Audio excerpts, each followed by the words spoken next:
Hey there, and welcome to my channel and welcome to this video. My name's Kris, I'm a GP here in Australia, and I've been vaccinating people against COVID-19 for nearly 6 months now. The first vaccine I'm going to talk about, and the one that's the topic of this video, is the very first one that we had here in Australia, the AstraZeneca. I've done one video prior to this about my experience with the AstraZeneca vaccine, and I think I've done another one about what you need to know about COVID and the truth behind it all, so we'll obviously link those. But without further ado, I just want to clear the air and give you the facts about the AstraZeneca, because there's been a lot of fear-mongering, there's been a lot of misinformation, and I think if we just start with a clean slate, we'll understand a bit more and we'll be able to make really good evidence-based, informed decisions about our health moving forward. Now, because this topic is a little bit number heavy, and I'm notoriously bad at remembering numbers, especially in front of a camera, I will be referring to my phone. I'm going to try and not obviously have too many looking up, looking down parts in the video. I do try and edit them out, but if you do notice it or you see my phone in my hand or something like that, I'm just trying to give you the facts, and sometimes I just need to refer to my notes. I'm not perfect by any means. So one of the first things that people say when they worry about the vaccines is that they weren't tested and they weren't safe. And I'm really happy to say that this has been disproven again and again and again. So for the Oxford AstraZeneca vaccine, also known as the AZ or the AstraZeneca, there were 23,000 people who were tested with this vaccine to look for notable side effects and to see how efficacious or how well it worked. 23,000 people. The reason that we got so many people is there was no shortage of volunteers. COVID hit us like a bomb. It disrupted the economy, it disrupted people's lives, it killed people, it killed thousands of people. So there was no shortage of people saying, yeah, I'll volunteer as tribute to try and get a vaccine that might prevent this from getting any worse. So that's where we got 23,000 people from. As for concerns that it's a new vaccine, it wasn't tested, well, I'm happy to say that it's not. It's a viral vector vaccine, which we've been using for at least 10 years. It's been perfected for the last 10 years, put it that way. The influenza vaccine and one for a similar disease called MERS, which is also a coronavirus, is a viral vector vaccine that we've used before. And I'll get into what that means in a second, but I just want to reiterate that it is safe. And yeah, it came along quick because there was a need for it. Everyone's nation's finances and manpower and scientific sort of branches were all suddenly diverted and dedicated to stopping this pandemic. So yeah, it came about quick, but it wasn't that they skipped steps. There are several steps in a vaccine's development and trialling and all of that. And quite often you have to do step 1, write a paper, step 2, write a paper, da-da-da-da-da-da. What happened here is they started step 1 and sometimes step 2, or let's call them phase 1, phase 2, and they were doing it concurrently or simultaneously whilst always referring to one another. So yeah, it was quick, but that's a good thing. It's not like it was rushed. This isn't a craft project done by a 6th grader at the last minute because they realized last night that they didn't do their art project. This is people realizing that there's a real need for this, so yep, let's get things going. It wasn't rushed. And let's quickly say about who it is and isn't advised for. So in Australia, we've got 2 bodies. We've got the TGA and ATAGI. The TGA is the Therapeutic Goods Alliance, and they approve whether or not something is approved to be used. The TGA has approved the AstraZeneca vaccine for 18 years and older. So that's 18 to 99 or 100, and I think the oldest patient I've ever seen is 106. So let's just say 110 plus. Then we've got ATAGI, and I can't quite remember the acronym, but essentially they are the Vaccine or the Therapy Advisory Council. They tell us what they advise us to do with the vaccines, for example, that have been TGA approved. They have advised initially that it was safe for everyone, and of course there was a whole rollout, you've got to be 1A, then 1B, then 1C, blah, blah, blah. Then so that was for everyone who fit in those criteria. Then they noticed that there was an increase in a side effect called TTS, or the clots, and I'll get to them soon. So they said, okay, 50s and over should have it because the clots seem to be more in the under 50 population. Then, of course, we had a couple of 50-year-olds with these clots, and I'm brushing over it quickly, but I do acknowledge the magnitude of that, and my heart bleeds for the families who lost people as a result of being one of the very, very, very unlucky people who got a side effect from the vaccine. So after that happened, they said, okay, 60s and plus. You can still get TTS or this blood clot if you're 60 and over, but statistically it's much, much less. So again, I will get to it. I'm just kind of brushing over very basic things with the broad stroke first. Another thing is people sort of think it's subpar to Pfizer and everyone's waiting for Pfizer. You know, so why do we have so much AstraZeneca? It's because it's made here in Australia. We had the resources to do so. We import all of our Pfizer, so we are reliant on other people for our Pfizer, other nations who are also struggling with this pandemic, whereas AstraZeneca is made locally. So I'm not saying there isn't a shortage and that we've got a surplus, but we've definitely got a lot more AZ than we do Pfizer. So let's talk about how the AZ vaccine works. So the AZ, like I've mentioned, is a virus vector vaccine, which essentially means that we've taken a similar virus, in this case an adenovirus, weakened it substantially and modified it so that your body can then get used to and be ready to fight off the coronavirus or COVID-19. So we take a very, very weak adenovirus, we give it some information to create what's known as a spike protein or something on the surface of COVID-19. We don't actually give it the spike protein, we give it information about it. Then when it's injected, it starts to formulate this same genetic material that's on the spike protein, because that's one of the very first things your body recognizes or realizes is an immune threat, is these spikes basically on the end of it. So we're giving you a fake version of that, so your body kind of knows what it looks like, and then you mount a response. The analogy I kind of tell my patients is it's like we're dressing up a mannequin as a police person. It's no threat to you, not that police are, but just run with me. It's just someone that looks like something. And you're getting used to it and you go, okay, when I'm faced with this, this is what I have to do. Okay, so essentially, I guess if you want to take the analogy further, we're packing the box with the outfit. Then when it's in the body, it becomes the mannequin that looks like, in this instance, a police person. It's not a police person. It looks like one though. And then we learn what to do if we see it, because we're seeing a version of it. It takes about 14 days though for your body to really know what to do. It's never seen this before. It's seen similar things before, but it's never seen this before. So that's why you're not protected the second you get your vaccine.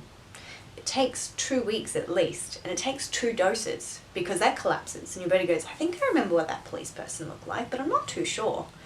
Then in the instance of the AstraZeneca, 4 to 12 weeks later, it's recommended you get your second dose. We ship you the same thing, you dress it up and you go, oh, I remember that. I remember this police person. I remember what we had to do. And you mount an immune response a lot quicker. Then your body's got it committed to memory, because you actually do have memory cells in your immune system. So then, goodness forbid you get COVID and a real, again in this analogy, a real police person walks in and you go, I already know what to do. So instead of taking 2 weeks when you're faced with the real thing to mount an immune response, you take up to maybe 4 days. It sounds like a long time, but that's what, a third, more than a third of the time. Plus, because you're mounting a quicker immune response, your symptoms are going to be less and you're not going to end up in hospital on a ventilator or die because of COVID-19. So that's really a basic way of thinking about how the AstraZeneca and I guess the flu vaccine works. So this is why I get really passionate about people waiting for COVID to become a problem again to get a vaccination. If it takes 2 or so weeks for your body to mount an immune response, say today's Sunday, tomorrow Monday, my area gets a breakout of COVID-19 or an outbreak or whatever you want to call it. Suddenly, we're going to be inundated, the people on the ground who are giving the vaccine, so you might have to wait 2, 3, 4 days. So let's say Thursday to get your vaccine. You've had 4 days now in the community with COVID. Once you get your vaccine, you are not covered until 2 weeks later. So that's nearly 3 whole weeks since the outbreak began. That's 3 weeks of risk. You are smarter and better off to get vaccinated before COVID's an issue around your area. And again, I'm never hoping it ever will be, but stick with me here. It's smarter to do it beforehand than after. Prevention is better than cure. Not that a vaccine's a cure, but again, just stick with me. Then what I've heard is people saying that they don't want the vaccine in their system for long. Well, the good news is your body breaks it down in about 3 or 4 days. The weak adenovirus that the The weak adenovirus with the spike protein information breaks down very quickly. So the risk of you having long-term effects from the vaccine is negligible, if not impossible. Again, nothing in science or medicine is 100%, so I'm not going to say it is totally impossible, but it's not there for long. So your chances of having a long-term issue because of a vaccine, I don't worry about it. So side effects. As you may have seen on my journey, if you watched my video, there are common side effects, and I think I got all of them. Muscle aches, headaches, fever, joint aches, feeling really run down, malaised, but it cannot give you COVID. So the side effects usually last 2 or 3 days max. This brings me nicely to the big side effect everyone's worried about, these blood clots.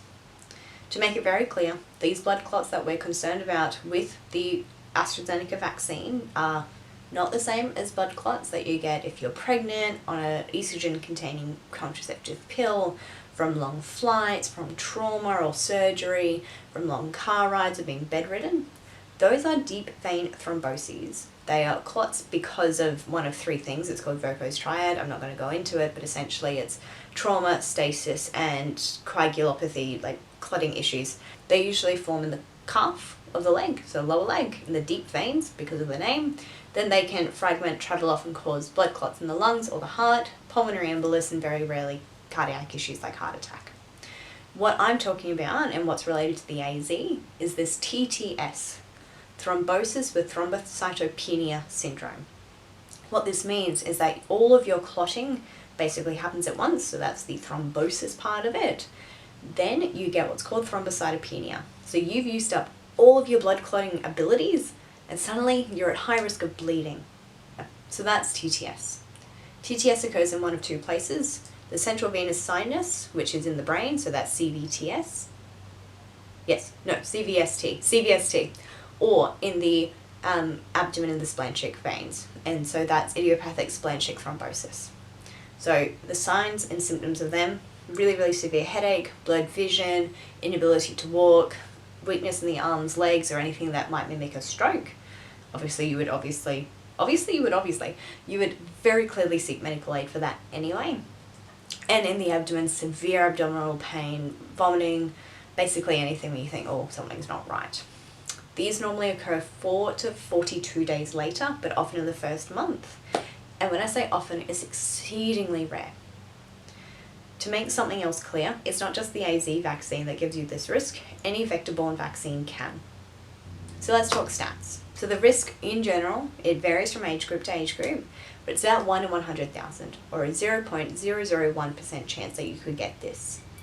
If you, God forbid, got COVID, you have a 1 in 10,000 risk of getting the very same clot, plus all the other ish that comes with having COVID. So that's a 0.01% chance that you could get it. You see now that it's statistically in your favor to have a vaccine than to risk the disease to avoid to get the side effect you were trying to avoid, if you're following me. Again, I'm not forcing anyone into anything, I'm just giving you facts. So that's TTS. So let's talk about coverage, and this is where I'm going to be referring to my stats on my phone.